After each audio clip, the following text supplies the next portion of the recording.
প্রতিরক্ষা সক্ষমতায় আরেক ধাপ এগিয়ে যাচ্ছে বাংলাদেশ। অত্যাধুনিক সামরিক প্রযুক্তিতে আত্মনির্ভরশীল হওয়ার লক্ষ্য নিয়ে তুরস্কের সহযোগিতায় বগুড়ায় স্থাপিত হতে যাচ্ছে একটি আধুনিক ড্রোন উৎপাদন কারখানা। একই সঙ্গে জেলার জন্য অনুমোদন দেওয়া হয়েছে একটি নতুন বিমান ঘাঁটির, যেখানে ভবিষ্যতে বাংলাদেশ বিমান বাহিনীর আধুনিক যুদ্ধ বিমান মোতায়েন করা হবে। বৃহস্পতিবার ৯ জুলাই সচিবালয়ে বাংলাদেশ সেক্রেটারিয়েট রিপোর্টার্স ফোরাম আয়োজিত সংলাপে স্থানীয় সরকার, পল্লী উন্নয়ন ও সমবায় প্রতিমন্ত্রী মীর শাহী আলম এ তথ্য জানান। জানা গেছে, বাংলাদেশ তুরস্ক যৌথ উদ্যোগে বাস্তবায়নাধীন এই প্রকল্প দেশের প্রতিরক্ষা শিল্পে নতুন সম্ভাবনার দ্বার খুলে দেবে। প্রথম ধাপে তুরস্ক বাংলাদেশের ৫০ জন টেকনিশিয়ানকে বিশেষ প্রশিক্ষণ দেবে।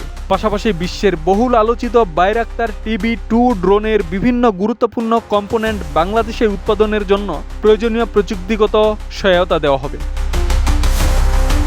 শুধু কম্পোনেন্ট উৎপাদনেই থেমে থাকছে না এই উদ্যোগ।